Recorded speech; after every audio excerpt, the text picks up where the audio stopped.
So I kind of just want to show you the process that I've been going through, because a lot of times we're like, I have no idea what I'm doing. You know, my teacher told me to build something out of cardboard. It's like, what the heck am I supposed to do? Like I said, I mean, the four main reasons we try to build something. You know, first, hey, there's something I want to make for myself. Or I'm gonna jot this down so you can see it. For myself.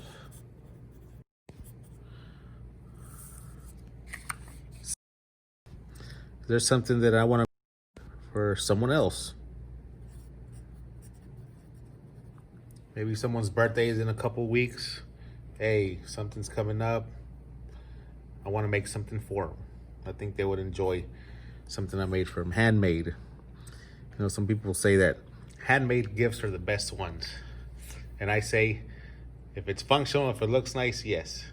If it's a piece of crap, no. That's just my opinion. Number three, hey, you know what? I think I can make some money off of this. So to sell. Something you want to sell.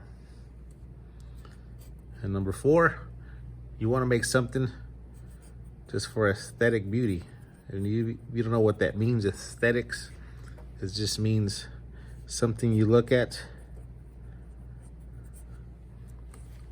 just that pleases you, something that's nice to look at, something that's good for the mind, for the heart, for the soul. Now, those are the reasons. There's probably more, like I said. You could probably think of more yourself, but those are kind of what goes through my head. What can I make? Like I said, what I'm making, I decided to make this big vase. And so my idea was, I don't know if y'all can see it here, but I was gonna have a couple of cardboard cutouts, and then I was gonna use these strips of cardboard, like to kind of shape it. I don't know if y'all have ever like gotten a Dixie cup and broken it up into different sections to where you can kind of fold it into itself into a different shape. That's kind of my idea.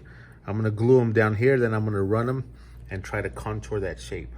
So let me show you what I did. Maybe that'll help you out with any problems that you're having. So the first thing I did, I just got a piece of cardboard. I took a compass and I drew a circle on it. Drew a circle on the cardboard, cut it out. Second thing I did is I drew a circle that's a little bit smaller. So my plan is I am going to tuck these in on the smaller circle and then like run them up and shape my vase. Now the issue I was having was, well, how do I know if they're gonna, I want them to be spaced out evenly. So guess what? This is a circle. So what I did, I used a protractor and I decided, you know what? I'm gonna make a mark about every 20 degrees just so I can split this up into even sections. So I started at 0, 20, every 20, I marked myself a little spot, a little reference mark. 20 and 0. And since it is a protractor, I just marked half of my circle, and as long as I know where the center is, I could run that line through the center and run it all the way across. And I did that for each section.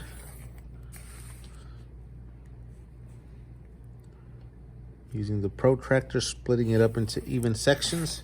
And what I came up with was something like this, right? Now, my next step is I'm actually gonna take some glue, and each one of these, it's a strip of a 1.5 inch, like, what is this, poster board paper? It's not thin paper, but it's a little bit thicker paper.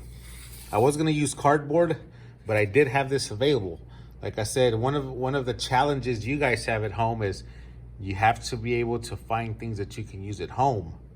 So, you know, I was lucky enough that I'm here at school, so I had some of this stuff available. So I cut this into a 1.5 inch strip. It's about, I would guess, maybe about 22 inches long. And I'm gonna use this. So I'm gonna put a dot of glue on the end just to hold it in place. I'm gonna line it up with, you know, the center of this tab, which I folded over 1.5 inches in.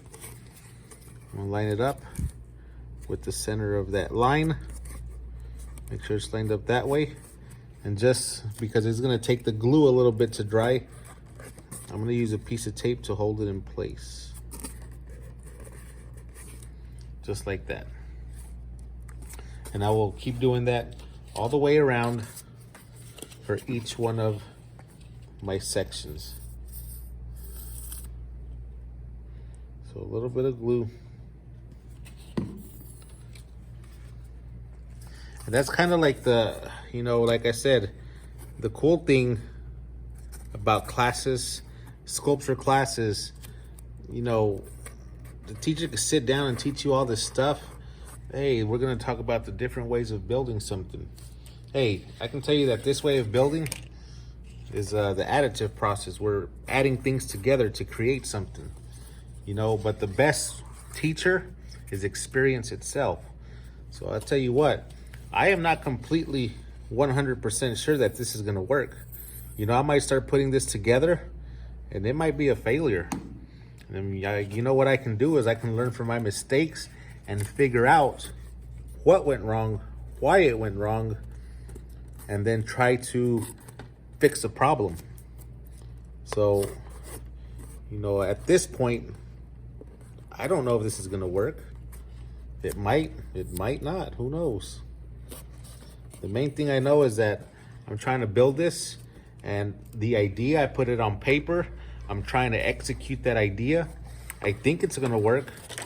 You know, so far what I have, I feel it will be successful, but it might not be at the end. So that's just what I wanted to show you, kind of my ideas and how I got things started. So maybe it helps you out. You know, I know that for some of us, we're used to having those classes that are like, teacher's gonna tell me what to do. There's a right and a wrong answer, and I gotta do it the way the teacher says it. Well, you know what? This is more of a class that has to do with experimenting and getting that experience of just, you know, building and doing things with your hands. There is no right, there is no wrong answer.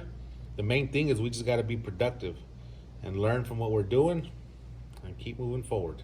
Hey, hope you guys enjoy this. I will continue working on this, and I will show you kind of like my progress as I go, see if it kind of works how I have it envisioned in my mind.